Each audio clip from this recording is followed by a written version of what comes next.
Muchas gracias por la invitación.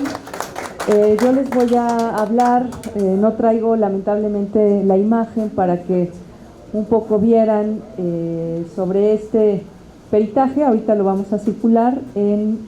un pueblo originario de la Ciudad de México, que es el pueblo originario de San Sebastián Joco.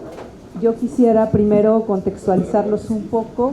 sobre la condición de pueblos originarios en la Ciudad de México. Aquí está la doctora Tere Mora, quien trabajó además el Atlas Etnográfico de los Pueblos Originarios en la Ciudad de México, y que caminó mucho y luchó mucho por el camino hacia la visibilización de lo étnico precisamente en las ciudades. En las ciudades es muy complejo el tema de la visibilización de lo indígena, precisamente por estos procesos que ustedes hablaban del racismo, del mestizaje, incluso del mismo proceso urbano de centralización que tuvo la Ciudad de México. Pero la Ciudad de México es una ciudad particularmente indígena en términos de la composición no solo de sus pueblos originarios, sino también de los múltiples cruces territoriales que hubo en la ciudad en el proceso de modernización, industrialización, porque llegaron muchísimos migrantes de todos los estados de la República, y entonces pues eso hizo a la Ciudad de México, como marca su artículo segundo constitucional, una ciudad pluricultural, plurilingüe y pluriétnica, que hasta hace bien poquito, en la Constitución del 2018, se reconoce a los indígenas residentes y a los pueblos originarios como sujetos de derecho. Y en ese sentido y bajo ese contexto también habría que decir que el territorio, en el caso de los pueblos originarios de la Ciudad de México, ha sufrido un montón de fragmentaciones y un montón, digamos, de rupturas en términos de los usos que ha tenido la misma ciudad y la exigencia que ha tenido la ciudad en términos del crecimiento demográfico, económico, político, con respecto a su centralidad, para ir ocupando y desplazando las zonas rurales y las zonas de los territorios de los pueblos originarios, a tal grado que hay pueblos originarios que están pues profundamente replegados. Hay pueblos originarios en la Ciudad de México que no les queda más que la fiesta patronal, ¿no?, en términos de la representación cultural e identitaria, porque han perdido la mayoría del territorio. Y justo en esto que estaban ahora diciendo con respecto a las definiciones o no definiciones de lo que es ser un pueblo indígena, la Constitución de la Ciudad de México en el año 2018, en sus artículos del 57 al 59, dice que los pueblos originarios y los indígenas residentes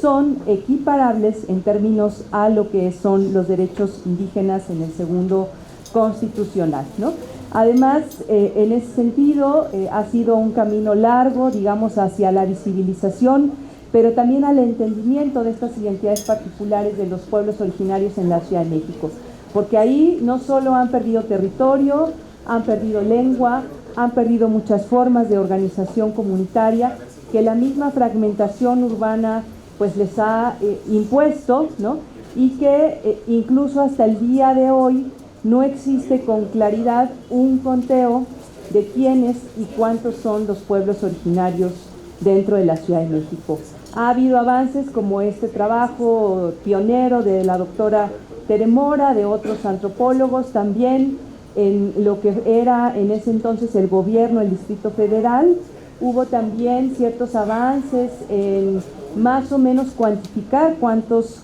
pueblos había.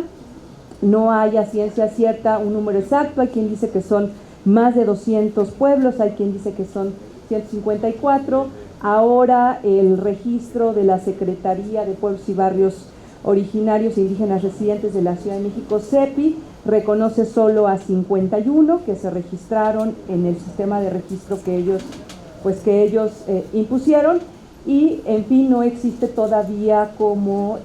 una veracidad con respecto a cómo identificarlos, ¿no?, a cómo tratar precisamente estas particularidades de los pueblos originarios en la Ciudad de México. Además, habría que decir que dentro de la Ciudad de México, como muchas de las ciudades, a lo mejor no las ciudades en provincia, pero sí de las zonas metropolitanas a nivel global, incluso a nivel América Latina, han vivido en los últimos años un proceso de neoliberalismo dentro de las ciudades que tiene que ver con que las ciudades van creciendo en términos de convertirse en una mercancía y una especulación para ahora los capitales inmobiliarios, y no necesariamente responden a un crecimiento poblacional específico como antes crecían las ciudades, ¿no? Las ciudades crecían antes porque había una demanda poblacional, ¿no? En términos de servicios, agua, luz, drenaje, hospitales, carreteras, vías de movilidad, ¿no? Ahora la ciudad crece en función de una especulación capitalista que hace que la ciudad se vaya transformando en función de determinados intereses, y eso es lo que vivió o ha vivido la Ciudad de México, ¿no? Digamos, en las últimas décadas. En la Ciudad de México a este proceso se le conoció como el boom o el auge inmobiliario, que se dio precisamente a partir de un proceso que se conoció como la liberación del Bando 2, cuando Andrés Manuel López Obrador era jefe de gobierno de la Ciudad de México, que buscaba precisamente resarcir la demanda de la vivienda social y blindar un poco lo que se conocía como suelo de conservación. Porque aunque ustedes no lo crean, paradójicamente la Ciudad de México es mayoritariamente rural que urbana. 59% del territorio de la Ciudad de México es suelo de conservación. De ese 59%, casi el 70% está en manos de ejidos y de comunidades originarias o indígenas, ¿no? Y el otro restante es un suelo urbano. Entonces, en ese sentido, lo que buscaba la liberación del Bando 2 era de alguna manera ir, digamos, frenando el crecimiento urbano hacia el suelo de conservación y resarcir la demanda de vivienda social. Esta liberación del Bando 2 en el año 2000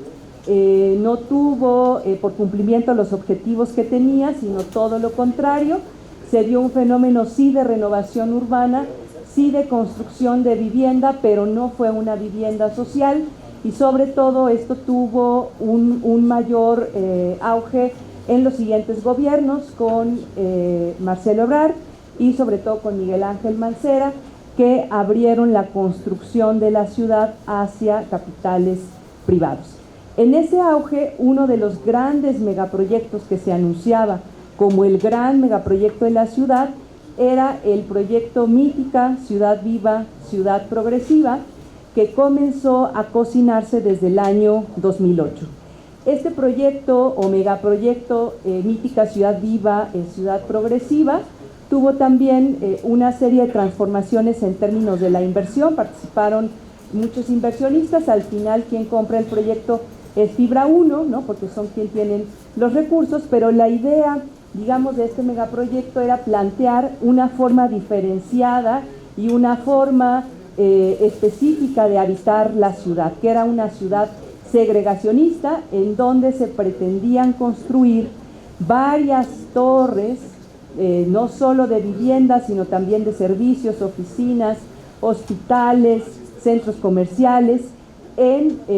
un territorio más o menos de 10 hectáreas, que es donde está proyectado y donde está construido este megaproyecto.